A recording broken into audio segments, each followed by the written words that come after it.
No, it's not. And that's why if you know, a lot of my content and a lot of people I have on my channel is a common theme. You know, I started this journey at 19 years old. I'm now 30. I remember setting a goal of saying I wanted to be a millionaire by 25. I mean, we all do. Yeah, we all do. And you get to 25 and you're like, how many people did I tell? You know, you're like... like my account's in overdraft. Yeah, literally. So the goalpost moves. Yeah. And for most people that I know that have done pretty well who are of a younger age, and when I say younger, I mean, look, we are talking like hitting that 29, 30. It's between that 7 to 10 year period. And that's a good time frame.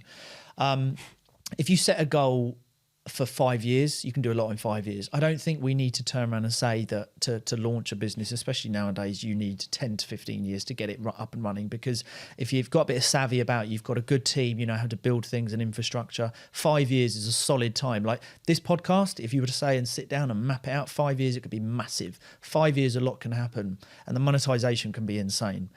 So no, not everyone can do it. You're absolutely bang on. Not everyone can do it. And that's why they call it the 1%. New questions every day. How's a brother supposed to sleep? Listen, I give youngers books. Trying to educate myself as I'm running through these streets. There's no such thing as black and black crime. You can hit us in the DMs if you want the smoke. Pew, pew, pew. Not sure where the conversation's gonna go. But did you do your research? Yeah, I wanna know. That's the life of a domino. It's the domino effect. Beard gang members, been connecting beards since 2019. As you can see, we got a panel of sexy beards. Yeah? You know what the gal them say?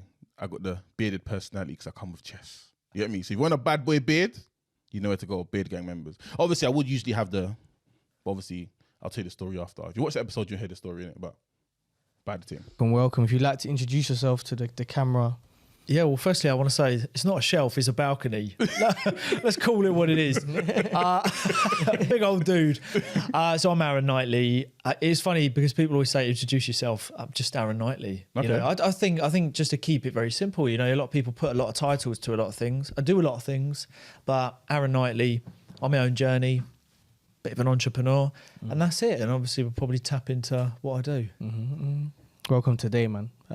Without further ado, I always do this introduction. So be ready. Let's get ready to domino! Listen, like, share, subscribe. You know it is. We're back with another banging episode. We've got a fantastic guest to talk about. We're going to discuss some interesting topics in regards to entrepreneurship. But again, we have to get into the analytics. So what's it saying? So once again, we're plateauing, guys. Our regular listeners on YouTube, 75% aren't subscribed. As you always getting DMs saying we want 2 episodes a week. That can only happen if you're regularly subscribing. So you need to be regularly subscribing on YouTube is the main tool, but also on Spotify and Apple Music. See, you guys have been leaving reviews. We need those reviews, man. Keep putting them reviews, pushes it to more people. Then we can create a lot more great content. Then we can get more guests like Aaron on, and then we can get people from diverse topics. And to the listeners out there, if you've got, as we've said before, we have conversations with anyone as long as the story is interesting. So if you want to reach out to us in a DM, go ahead. But as I said before, don't just reach out and say, yo, bro, I'd like to come and spit some knowledge. Put in a DM who you are, what you would like to talk about, what you think you could bring. And that makes it easy for us. And then we always try to respond to all the DMs. It might take a few days, but we'll definitely always get back to you with a response. So yeah. But yeah, so topic. I'm bringing it in today. I actually saw your content, so it's funny, I've seen you twice. So the first one, I think you had a viral clip that went about never working the 9 to 5, and I saw you on Shambles FM.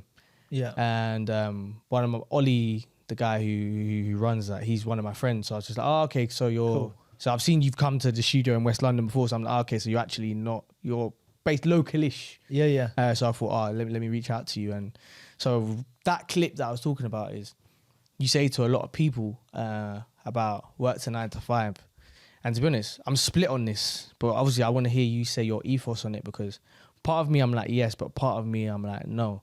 So I'd like to actually hear, so what's your view on that? Why do you believe you shouldn't work more? Or actually, you can say it yourself, what is your view on the 9 to 5? Yeah, so I think it's probably just elaborating on the context, because it's funny, isn't it? Like everyone sees clips and then they make their judgment on clips. Mm-hmm. That's why I wanted to. Yeah. So, and there was recently something yesterday actually that came up where someone took some context and they wanted to get some clout from it and go viral. Because look, that video, I think if we're referring to the last one in, first one out. Yes. Was it that one? Yes, Yeah, that so one. I've done 18.5 million that one. So it resonated. Right? A video doesn't, if it resonates, it does a lot of views. And what I mean by that is, like, I worked 10 years in a 9 to 5. And my main gripe is lack of just human respect, just value. And a lot of people are feeling, and I felt it too, although I didn't put up with it, but a lot of people are feeling that when you go into a place, a lot of people are intimidated, or people don't want to speak up because they fear for their jobs. And that is wrong. It's actually a little bit insane to think, let's say you're the director and you're on 120K a year, and I'm just with the balcony and I'm on 25K. At what point does the respect level increase for you on a higher packet opposed to me? And that's where it's a bit bizarre. So that's my gripe. So when I say last one in, first one out, if you're someone that is open to opportunity, you want more from life, perhaps you aspire to have more, perhaps you want your family to be in a situation, whatever it is, everyone has their personal situation. What I talk about is go do your contracted hours and then leave, and then utilize the hours that God has given us outside of work to knuckle down and build something so much bigger and for yourself that can provide a whole new lifestyle of opportunity, private medical care, and just offer a better life. And, opposed to falling in love with a job where you're building someone else's business, I refer to respect and value yourself, because everyone has so much they can tap into. They just don't know it. You don't know what you don't know. And that was basically my message, is do your hours, but know there's a huge opportunity outside of the working hours to build something bigger. The thing is, I respect the ethos, and to be honest, part of me says yes, like I'm very for what you say, but the other part of me says then IQ comes into it and talent. Because, for example, you could be someone working a 9 to 5, but if you don't have the IQ level and the only thing you can do is say, be selling mixtape outside the station into your 30s because you're not that good at rapping, isn't it kind of a dangerous message? And the reason why I say that is, like, when you look at a lot of millennials in Generation Z, they think they're more important than they are, and they think they should be entitled to more than what they are. But the reality is not everyone can be special, not everyone can be an entrepreneur, and that's why some people end up working for companies. So just like preaching this message to everyone to be an entrepreneur, some people will just never get to that because they're just not that way inclined, no matter how they see themselves. Because everyone sees themselves as special, or most people see themselves as special, but you're not special until you actually go to the market and the market actually want to buy into the product or service that you're offering. Yeah, so I see what you mean, but my take on it is, look, if you wanted to achieve more, it's just a knowledge thing. IQ, take IQ out of it. I haven't got an IQ. Academia, I'm rubbish. Maths, I'm rubbish. Give me a calculator and I know how to do, maths. So take IQ out of it. It has nothing to do with it. It's to do with opportunity. If we were to go spend a week learning a particular market model or an industry, we're going to know a lot more about it. And then it's just down to us to double down and learn more about it. I can't stress enough the opportunity for everyone to do more. And it's not even about everyone starting their own business, because that's actually what I don't promote everyone to start their own business, because I loved my last job. Fair enough. Okay. If you actually watch my videos, I don't promote everyone to have their own business. I am all about high amounts of respect for people, value for the money that you earn, for the time that you put in. Because look, isn't it a little bit insane?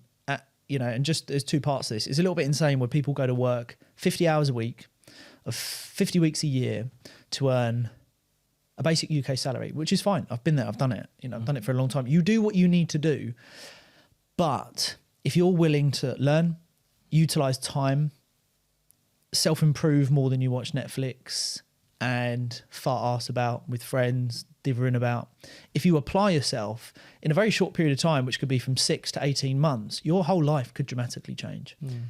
And when you smell the leather, you realise, fucking hell, I've got a lot more in me than I actually thought was possible. I just didn't know it. And it's about awareness. And if people have the awareness and they still turn around and say, it's not for me, I'm good doing my thing. It's happy days.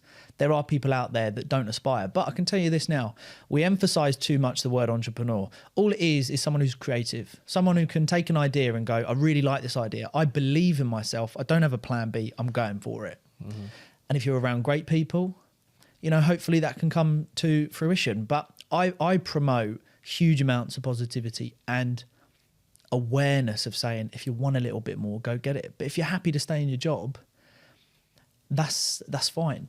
But also just remember to respect yourself in your full-time employment. That's my big message when we're talking about the corporate life.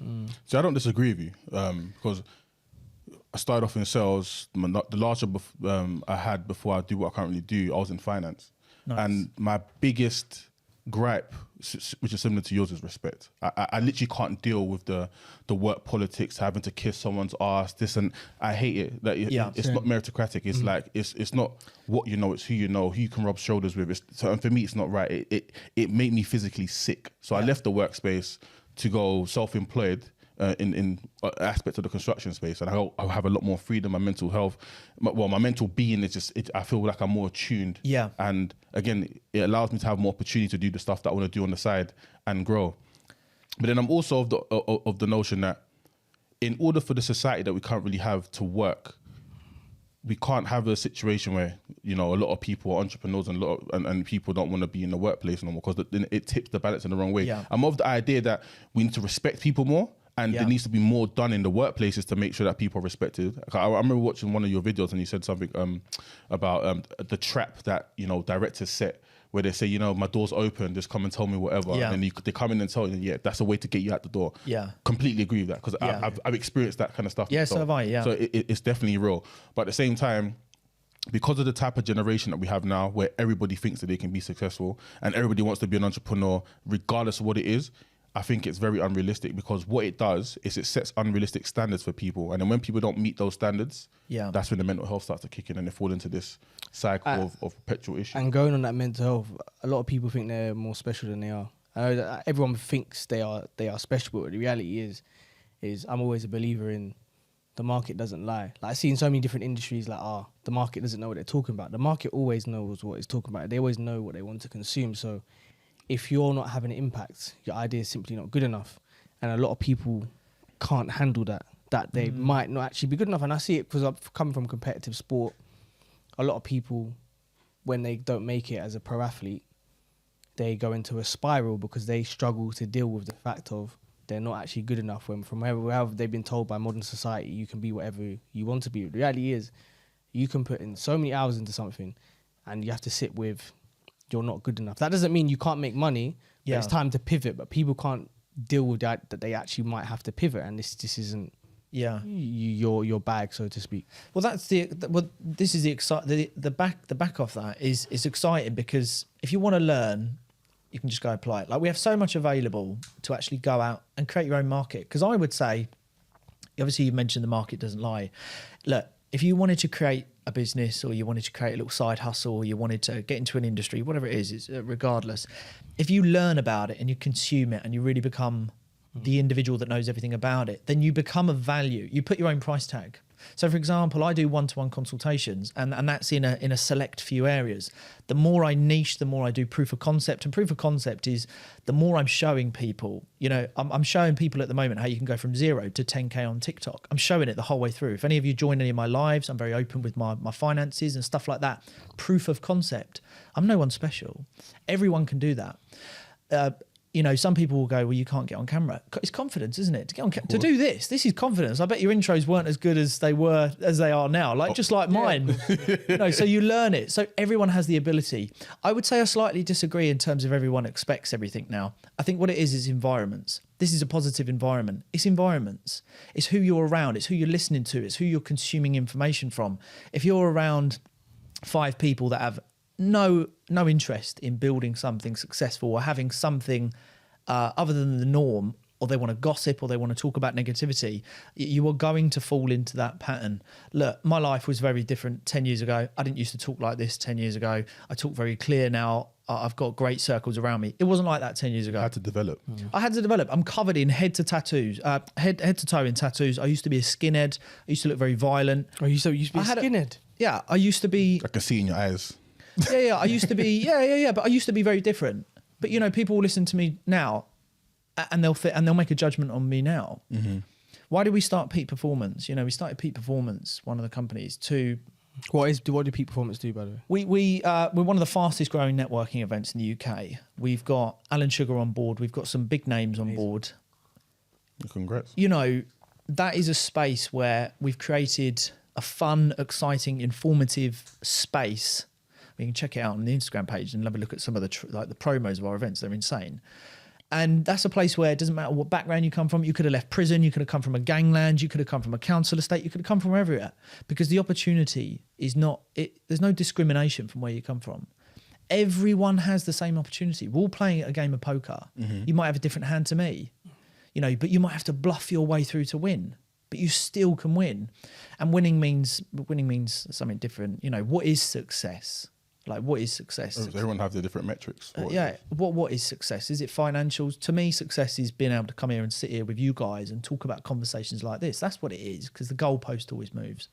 So I'm just, you know, for me personally, it's all about the awareness of if you change your circles, you think positive, and you'll want a little bit more, it's there for the taking. I agree. The only slight bit that I'm not necessarily concerned, but I do honestly believe that the way social media and a lot of these, let's just say social media and the kind of corporate environment pushes that, when it comes to entrepreneurship, there's this notion that everybody can be successful in entrepreneurship. That, you know, if you start your TikTok, you do this and do that, you're gonna be guaranteed success if you just do certain things. And that's just not the reality. No. I'm reading a book called 365 Days of Self-Discipline, and one of the things it says, which I believe is the case, is that, you know, if you do all the hard things in life, then you have an easy life, and if you do all the easy things in life, you're gonna have a hard life. Yeah. But I think not a lot of people understand this. So I was then reading some stats and statistics around success rates, and this person outlined all the news media that basically says, look at these young successful entrepreneurs. You got your Mark Zuckerbergs and your Jeff Bezos and basically drew a comparison and basically said, look, it's a myth. The young successful entrepreneur is a complete myth. So we need to stop selling this idea that you can be young and successful. This stuff takes time. So the average age that entrepreneur becomes financially successful in terms of building a successful business is around the age of 45. But people seem to think that you can do that in your 20s. And then even when you quote the Mark Zuckerbergs or the Jeff Bezoses or even Steve Jobs, he was 51 when he made the iPhone. Amazon only became successful when Jeff Bezos was when he was around 45. So all these things take time.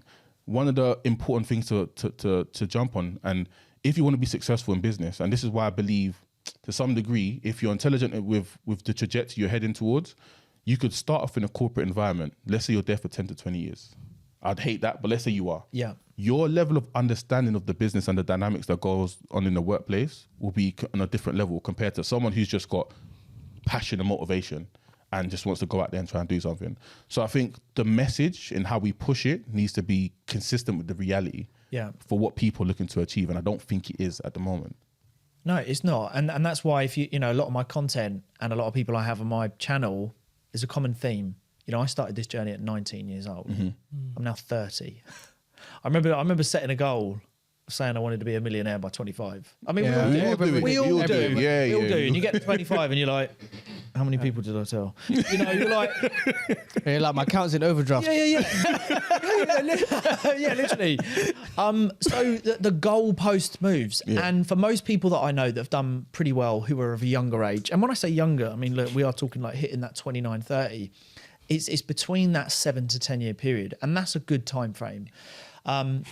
If you set a goal for 5 years, you can do a lot in 5 years. I don't think we need to turn around and say that to launch a business, especially nowadays, you need 10 to 15 years to get it up and running, because if you've got a bit of savvy about it, you've got a good team, you know how to build things and infrastructure, 5 years is a solid time. Like this podcast, if you were to say and sit down and map it out, 5 years, it could be massive. 5 years, a lot can happen and the monetization can be insane.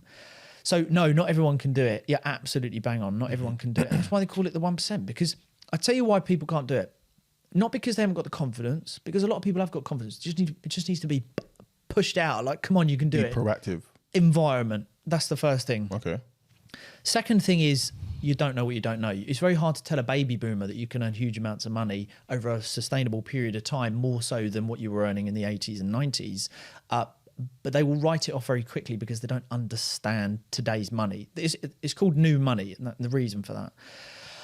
So, you know, there are things that stop people from going on further to what they are, but everyone can do it.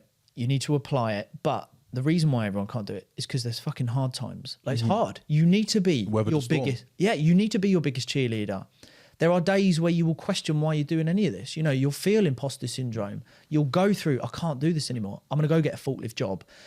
That is the testing times when you are so close to giving up on everything and having those days where you wake up and you think, the What fuck am I am I doing? doing? Yeah, What yeah, the yeah. fuck? I'm doing this fucking podcast. I'm going on this.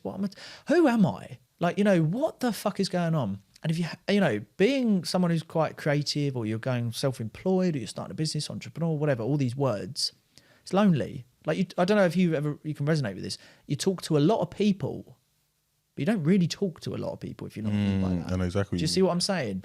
So that's why it filters off the people who will give it a go, but then go, do you know what? Not for me. I'm good. Yeah, and I think it's funny, but like, sometimes doing this, like, we'll never say it's long, but at certain days I'm just like, I see why people quit this, you know?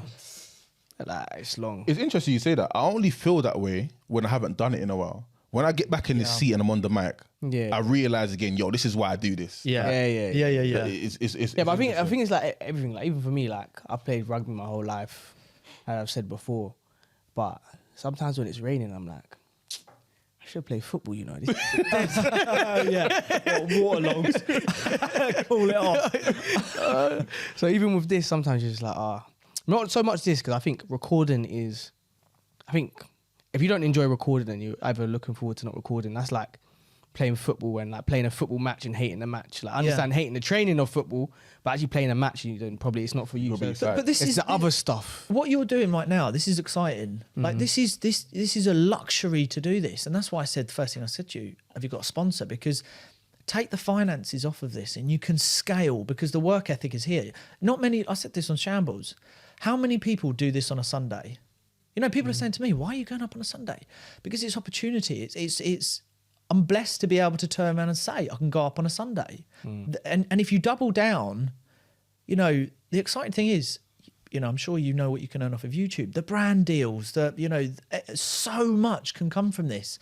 And a lot of people will say, well, I can't do that. And it's not possible because it's a lack of confidence in them. Self-worth. Yeah, I agree. Self-worth.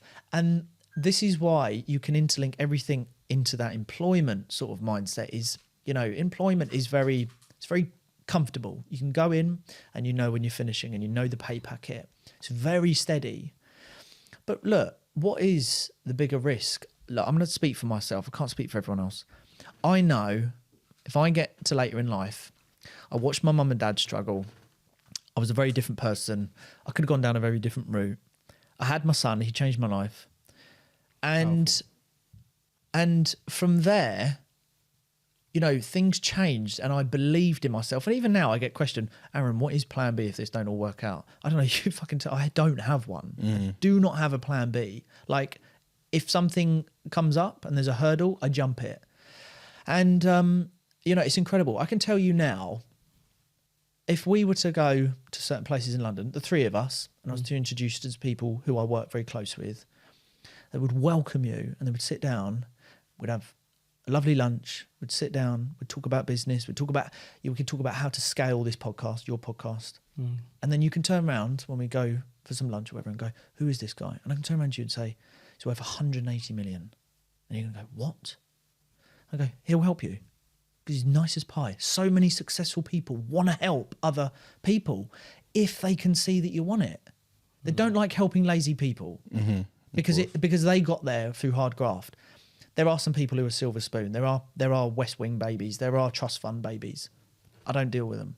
I work for, you know, one of the closest friends of mine who's made a lot of money. East London, single mum. Dad was never about, could barely afford anything. And out of fear, he became a multi-millionaire out of fear. That's insane.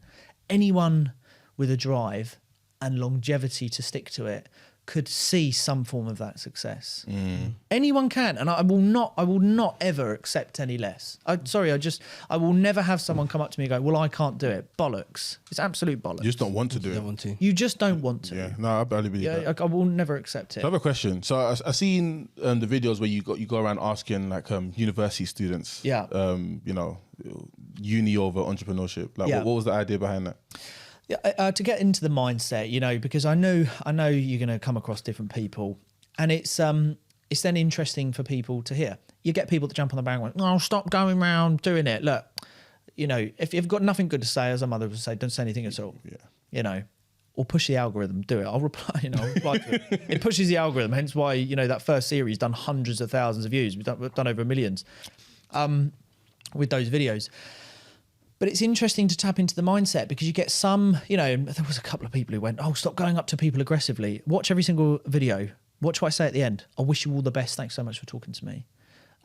There's no aggression in it. There was never aggressive. It's bizarre. Some people are just odd. It's just direct. Yeah. Direct, yeah, but you don't see the before. Like, you cut out the clip. I'm talking to them. I'll say hello to them before. You just see this going up to them, and then we have a chat. A brief chat off camera.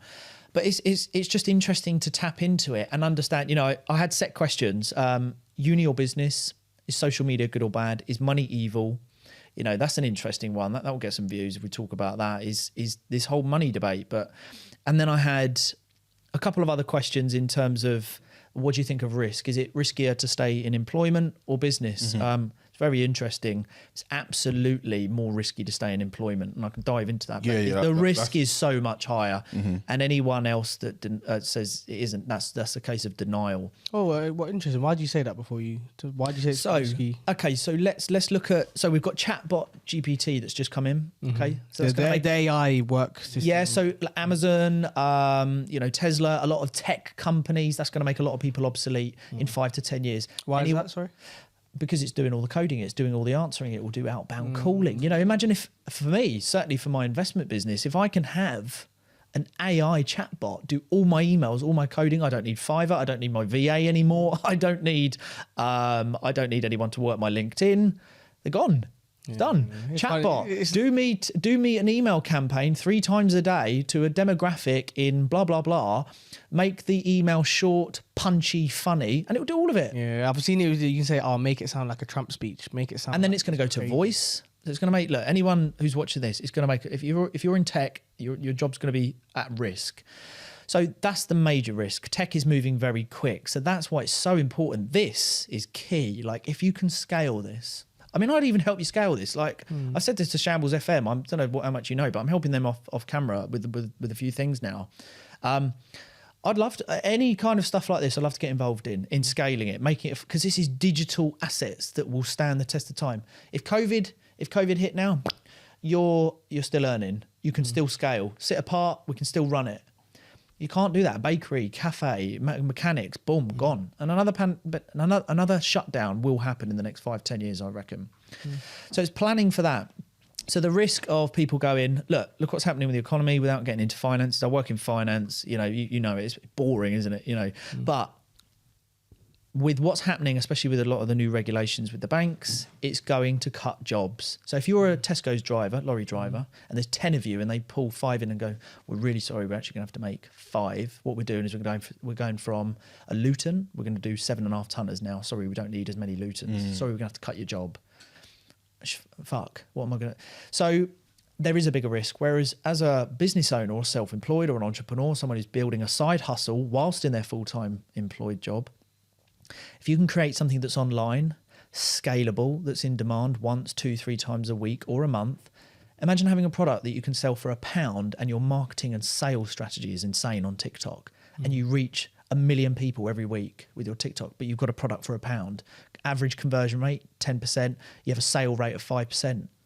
That's a huge revenue. Crazy amount. Do you know, respect, because I didn't expect you to give the answer when you first, because that's why I asked the question, because I was quite interested to see where your mind was going with that, because I've always made the argument. I remember when I was studying abroad in Canada, and we're having this environmental debate, because they're all big environmentalists over there, and everybody was talking about job losses and stuff. I was like, you're not missing the main point. You're not battling each other, because a lot of them is like, the policies, and it's not the policies. You're battling technology. Yeah, it's about you can never win, because in this type of capitalist society, we're always looking for cheaper ways to get more out. Like it's just basic economics. You're not battling each other. You're battling technology, and until you realize that, it's peak. But I didn't expect you to give the answer. So you're already business owners. Anything that has analytics is some form of It's business. data you can sell. Because you can tweak. Look, I can't sit here and tell people that you can't become a millionaire in 5 years through social media, because you can. I sat with Julius Dean, one of the biggest social content creators on the earth, in the last 18 months, done 45 billion views. Normal guy, lives and breathes, goes to the toilet, just like us. He's no different to me and you. But he gets it. He understands. We need to change the term social media to a business platform. This is business. This isn't, this is business. This is good, fun business, though. That's interesting, because another thing you say is that, and you agreed with a few people you interviewed, is that social media is bad and you take breaks off social media. Yes, absolutely. So where's the connection between? Be disconnected. So if you're using social media and you're a consumer, very, very bad, because you're doing this whole, wake up in the morning, I could say hello to my partner. I'm not going to. Dubai, Rolex, another Lambo, always holding another set of keys. Fucking hell, why has everyone got so much fucking money and we're sitting here and we can't even go to the fucking cafe for breakfast? Like, what the fuck is going on? That's bad. Me? Right, what worked? Analytics, right. Whiteboard. Okay, this is what we're doing this week. Right, content. Right, I need 3 more sponsors. Okay, cool. What are we going to get with that? Boom, boom, boom. Right, I need an editor. Cut that up. Okay, hopefully if we can hit those views, that's what that revenue will be, because I want this brand deal. Aesthetically, this is what the grid needs to look like. Boom. Okay, I need 2 more podcasts a month because that's going to boom that revenue. Now my price tag for my one-to-one consultations have gone up because I've gone from 100,000 followers to 150. Now my revenue for my one-to-ones every single year has gone up 40,000. Bosh. So it's a business map. It's a business. This should all be, what are we gonna have in 5 years? What brand deals are we going to be working with? Are we going to be working with EE? Are we going to be working with Sony? Are we going to be working with Rode? Who's the sponsors? Manscaped. Can we do a shout out to Manscaped? I had Manscaped reach out to me. We're doing a sponsor there. Big company. Look at some of the, I couldn't believe it. Their marketing budgets in everything to do with The media marketing budget is insane. crazy. So when I have friends, and I won't say the individuals, one of them has just recently come on my podcast, another one came on my podcast, soon to be released. We've got our, come along to 2nd of Feb, come along, free entry to our next event, Power of Social When Media. is it? Yeah, we'll be 2nd of Feb, Farringdon, come along, free entry. We'll come. Will blow your mind, honestly, and I'll introduce you both to a few people who can open up some doors. What day? 2nd of Feb. It's in the evening. Evening. It's a Thursday. Thursday. Yeah, cool. So come along, I'll introduce you to a few people, and bring your man, come along. And what's really exciting about that is I can't sit here and tell you that TikTokers aren't business owners who are earning £30,000 to £40,000. When I've sat next to good friends of mine who are netting £30,000 to £50,000 to £60,000 in that bracket, depending on the brand deals for that month, I can't sit here and tell you that's not true. Mm-hmm. I've grown my TikTok in 6 months. It's doing all right financially. I can't sit here and tell you it's not. I haven't done anything special. Today, I think I'm at 135,000 today, and I'm small fish. This is the exciting thing. Are crazy. If you bang out your TikTok, if you smash your page and really look at it, and I don't mind going through a few things, only what I know, but I'm learning from other big TikTokers now, is that honestly, if you smash YouTube Shorts and TikTok, YouTube Shorts ad revenue now, if you smash it, honestly, we should be sitting here. We should do an accountability podcast in 6 months. And with a plan, both of you should be earning a minimum UK average salary wage off of TikTok. It's funny you say that, because our guy Brizzy here, who you can't see behind the camera, we had a conversation about 2 months ago. We're hitting our head against the wall by doing the same sort of content. Let's up the post on TikTok and YouTube to 4 posts a day. We do 3 to 4 posts a day, which Brizzy does on TikTok. Our TikTok grew from 5k to 30k within 2 months. Yeah. And that was it. And that was just pay rise for you. It actually was as well. But that's it. Yeah, I mean, you've got a good TikTok. You just need to, what you need to do is, look, anything that's social media, it's not social media. It's a business. It's something that's really exciting. I'm sure you've got friends that would love to do what you're doing, but you're bold and you were the guys that took the action to do it. And that's the other thing, is this is hard. We spoke about it earlier, as you sat here and you thought, fucking, why are we doing this? The traction. But that all that is, there was I'll get it up after and I'll show you guys and you can share it or whatever. But, going back to this whole, so many people want it easy. And there are a lot of people that are but don't forget, we can't blame 18, 19, 20-year-olds who have come, straight from college or uni, and all they do is they're in a world where they consume it. So we can't actually blame them. Hence why I talk about the awareness. Everything that we've spoken about today is on my channel. So, you know, and on my TikTok lives, I'm taking everyone on a journey of the good days, the bad days, the deals that I've lost, my personal hardships, my professional hardships, because I don't fluff stuff. If you really look into my content and then look at the long form content, there's no fluff. Like, I talk about everything that I've done, the good, the bad, and the ugly, and that's what we need to share. And that's not what enough people do. Yeah, A lot of people, and especially when it comes to social media, because you're right in saying that this world that we now see has been orchestrated to be a consumer nation. Like, you know, the way the debt economy works, in order for things to be cyclical, people need to be constantly consuming. Now, what they're consuming is left to be questioned. But the thing you do, the fact that you can show the good points and the bad points is what gives it that credibility. But again, not a lot of people show that element, which is why it can be problematic if it's not done the right way. yeah. And talking about the good, the bad, the ugly, it's funny that our values sort of aligned. When we set up this podcast, me and Eddie said, and the other guy we set up at the time, we said, we need to showcase our L's, so showcase our losses. Yeah. A lot of guys on podcasts, especially within our community, said, I got this girl, I got this amount of money, I got this. Me and Eddie will talk about stories. We talk about, there's this time that this girl broke her heart. There's this time that this guy made us feel like a dickhead, and there's no like heroism at the end of the story. It's just like, I got violated and I learned from it. Yeah. And I think that's important, like, to bring that human aspect. Not every time we take wins, because then you start ending up in that world of, like, for example, I know so many guys who have Rolexes, the nicest cars, but they still live at home with mum, but they just share that. They've got money. Wealth, remember this, wealth whispers. Wealth whispers, real wealth whispers. And that's anyone who needs to buy the Rolex and needs to do all that and finance the car and stuff like that. All it is just insecurity. That's all it is. Like, look, when people turn around to me and said, you know, what's your end goal of success? I don't have one, because I don't know what it is, because everything changes so quick. I don't know about you, but I start Monday and then I blink and I'm on Friday. Yeah, you know, it's it's so since fast, COVID, people are still divorcing. There are still ripple effects. People are still affected. Businesses, you know, people are almost, you know, the world can't stop for nearly 2.5 years and then just restart. It doesn't work. You know, everything stopped. You can't then start the world again and not expect repercussions. And we are still in the repercussions of now people were staying at home for so long and consuming their phone, going, well, everyone is going to Dubai, so maybe if I just book the tickets and buy the Rolex, something's just going to happen.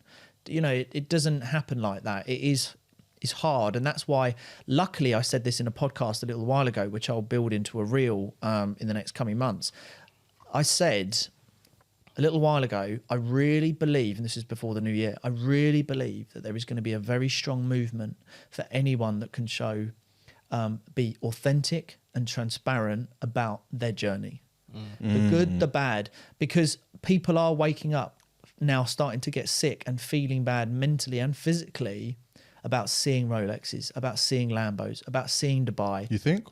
I think so. I think people are starting to get affected, and it's making communication a lot harder, because people are wanting more. And if there's a hardship being shown and it's like, oh, by the way, it's not that easy. They're like, no, you're going against what I'm looking at. The image that I'm getting is that actually this lifestyle that we're seeing all the time on social media, that, you know, the size 6 for a woman, the big breasts, you know, nice ass, stuff like that. That's how a woman should look, you know, guy, jacked, ripped, you know, it's not like that. What's the idea behind you thinking that it's moving towards that direction? I think people now are wanting look, why do I think my channel personally has grown? You know, I just suddenly went, you know, my YouTube's grown rapidly. I'm nearly at 10k subs now, you know, and sort of surpassed where I thought I'd be.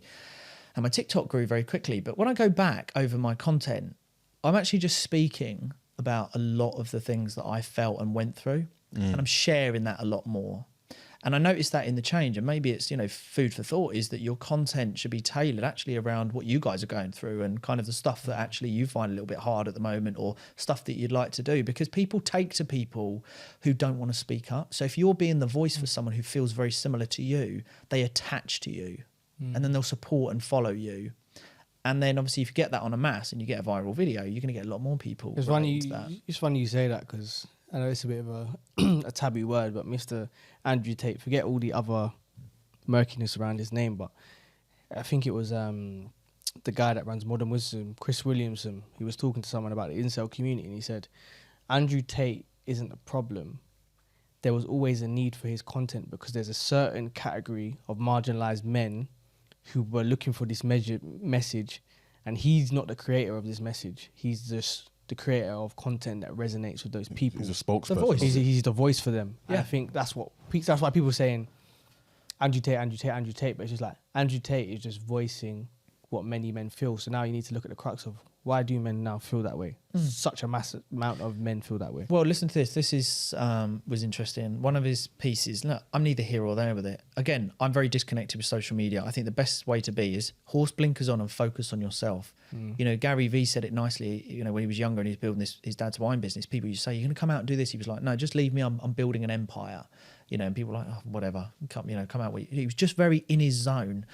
Not looking at what other people are doing. But with this whole Andrew Tate thing, you know, he did touch on a few subjects, and people don't want to admit because they're in denial. So, for example, your partner, your wife, your girlfriend, or whatever, if you send her, he said, I dare you to send her some flowers to work with no name on it, and then when she comes home, see if she tells you about the flowers. How many men want to do that? Because imagine that, you get home, all right, babe, yeah, you? Yeah, not bad. How was your day? Yeah, it was all right. Yours? Yeah, it was all right. What did you do today? Oh, it's normal. Anything else? No, why'd you keep asking questions? But in your head, you're thinking, why aren't she fucking telling Yeah. me? And then he said to the women, he's like, ask your husband to say, let's swap phones for 2 days. How many men are going to do that? Yes, I'm Azine. And a lot of people are like, I'm turning it off, don't want to watch it. Oh, he's such an arsehole, Andrew, such like that. And there's a video, I don't know, did anyone see that video? I can't remember, the two American guys where the woman's, there was a meme, it's two famous actors, and the woman's laying in bed and she's like, oh, babe, can I borrow your phone? I need to make a call to a few friends. And him and the best friend in the bedroom, and he's like, and the best friend looks at him, grabs his friend's phone and throws it out the window. And then it came up, I've always got your back. And the wife is like, what are you doing? Like, why have you thrown my husband's phone out the window? And the phone just smashes. So look, Yeah, go on. that, you know, he's touched on a couple of points that people will just go, I'm not taking any notice of him. What a ridiculous thing to say. Well, send your partner some flowers to work and see if she mentions it when she comes home. Facts. I don't think many people would do that. So, look, I'm neither here or there with it, but there were a lot of relevant things and there were some outrageous things. But, you know, again, context. But as I say, well, you have to get through the satire because you're a content creator, we're content creators. Some of the things we know is satirical. We know he doesn't believe in certain things, but in this literal world as a content creator, anything you now say will get taken. Not just that, but the power is in the hands of the consumer, in the sense of if you leave content to be ambiguous, people will take it the way they want to take it. So people purposely bait people into behaving a certain way. Yeah. Because I did it when I first started the podcast. I remember, I think it was our third episode when we talked about, we said obesity is the real pandemic. And then I went on about obesity and the problems with it, and literally I said some outrageous things, which are still true. I'll stand by it to this day. There were true things that I said because it's the facts. But the way I said it just got people mad. Like, they just went crazy. But Context, that was orchestrated. because they want to pick up and they're not willing to explore. The best type of people, I always say this, is Marmite. I'm very much Marmite. You're either going to like me or you're not. Okay. But you know the good thing is, you're going to know where you stand with me. Yeah. You know, so the people you've got to be cautious about is the ones who you don't know. You've got to work out and thinking, I'm not sure. Those are the corporate environment guys. Yeah, with and sly that's what's that time and effort, and your time and effort should be into productive things. So the best people to know are Marmite people. But look, I can trigger people by saying this. I can trigger people right now by saying this. Money is everything. money is everything. Love, wealth, and health. Pause. Let people get triggered. They'll make a decision, but now I'm gonna put information behind that context. So we're gonna clip that anyways. Yeah. When have you ever seen a homeless person that looks healthy?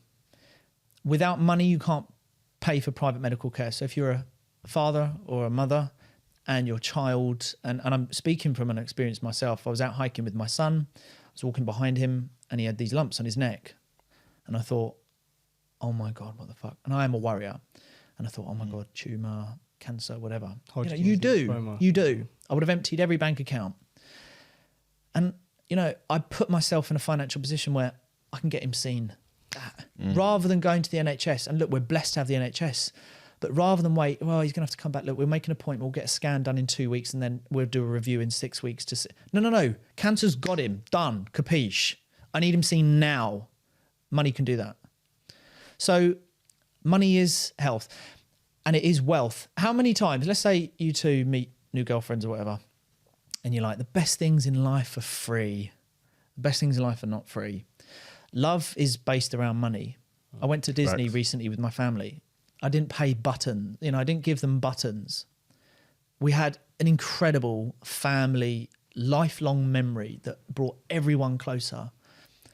But we had to outlay the coin to do that. There's only so many times I think you could walk around with your girlfriend or wife or husband around a park, walk there from your house, which may be half a mile, maybe 2 miles. And you walk around and your girlfriend says to you, can we get a coffee? No, babe. Best things in life are free. Let's do 2 more laps and burn that cardio. No, I want a fucking drink. No, but babe, the best things in life are free. Let's go do something fun. Let's run into the sea. Right, you're nuts. I want a coffee, but babe, so there comes a point where you have to put your hand in the pocket. Anniversary, can we go to the Ivy? Look, let's cook fajitas at home. I'm leaving you. Do you see what I mean? Like everything costs money. This costs money. To get here costs money. The train costs money. So anyone that's saying money isn't love, health and wealth and everything, well, sorry, you're wrong. I agree, but I also disagree. Counter it. I think it's contextual. And it was written in the book Affluenza by Oliver James, I believe his name is. But a study of like happiness, like mental stability, tends to lead towards countries who are in worse off financial situations because of their connection with money and the people around them. So I do agree that in the Western society that we currently live in, money provides a lot more benefit to people's lifestyles. But there's also a problem with like, for example, if you lose that money, like what are people like? Because in terms of like suicide rates, I think in the book they drew on like lawyers or stockbrokers who, come from wealth, squandered it, didn't have the mental resilience to deal with it, topped themselves as a result of it. Money is good if you understand how to use it. Mm-hmm. When you don't understand how to use it, that's when it has more negative impacts than positive ones. And again, if you go to Africa now, per capita, people are more happier in their impoverished situations than people in the West who have more affluence with money. Yeah. And leading on to, I think what you talked about, people losing it, that ties into a concept in economics, which people don't like to talk about the soft skills in economics. There's a concept called happy economics. And the whole notion is you're happy, like when you get something, the level of happiness you'll get from it will never match the downside of losing it. So for example, to give a live example, you were very happy before without a car. You get a car, you get a momentary month of happiness. But now if you lose that car, you're pissed. And everything's just like, oh, now I have to get trained, I have to get the rest of it. Or before, when you're younger, you'd survive on, say, £100 a week. You go to Nando's maybe to save up for it and you're happy. And then now suddenly you're at a budget where you can go do Hakkasan every week. And then now when you lose it, you're pissed, but you've just been there before. So the thing with money, you can also lead into that happy economics where if you ever fall from that height, it could exacerbate something which is really insignificant, if that makes sense. But this is the interesting part. So the counter on the back of that is that it's like this, if we fill this up with vodka and I keep drinking, and I get, alcohol poisoning, who are we blaming? Alcohol or me? I blame the you. user. Yeah. So we say that money is bad. No, money has nothing to do with it. Money is just the physical thing. This is what I mean. In England, we are so taboo to don't talk about money. What, that guy's been, oh no, he's been successful. Yeah, don't talk about it around here because it makes me feel uncomfortable. In America, oh my God, business, yo, how can I help you? Blah, blah, blah. Let's talk about money. Let's do it. Fitness, they are 3 years ahead and everything. I just had one of my videographers come back from Alpha Elite in the gym with Christian Guzman. They've got the gym, the layout, they've got working studios, they've got videography, like editing rooms, it's all productivity. It's all like promoting it. You know, it's, again, going back to environment. We are 3 years behind America. Over here, it's very toffee to talk about money. You know, it's all very prim and proper. You know, it's not. It's the money's not the issue. You can do incredible things, and it's just the relationship. But again, it just falls back to what I said at the beginning. You don't know what you don't know. If you don't know money, you're gonna have a bad relationship with it. If you've got millions, and you're a charitable family person, woman, man, you're loving, you respect it, you've got a good head on your shoulders, you're not keeping up with the Joneses, and you live a humble life, I tell you what, in money, you'd be able to do incredible things. Facts. But it's not about the money. Again, you know, everyone emphasizes, and when they hear the word money, it's like, oh, all you talk about is money. All you talk about, no. Chill. It's not that.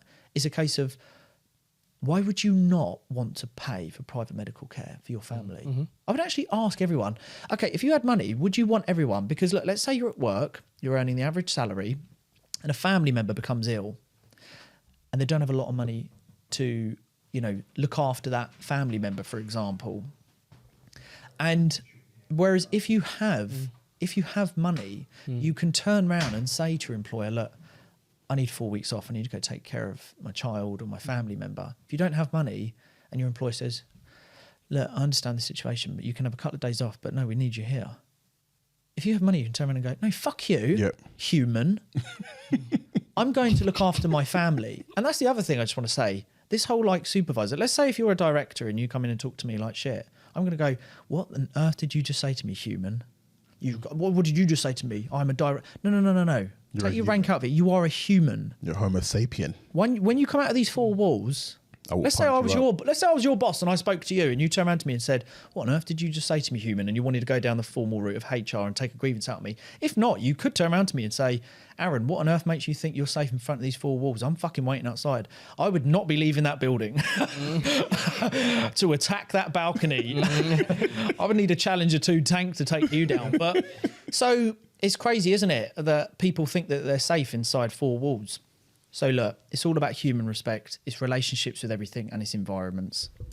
Oh, fuck it up. But we have to round up now. We have to round up, man. That was a powerful conversation. You didn't disappoint, man. We need a part 2, I think. But we're definitely going to stay in contact anyway. We're going to talk after. Yeah, let's do it. Come along to the event. But I appreciate you guys having me on. No, do you want to plug yourself? Yeah, about man. where we can find you? Projects, anything? Just Aaron Knightley on all social handles. Look, reach out to me. I'm all about productivity and opportunity and putting out a good message.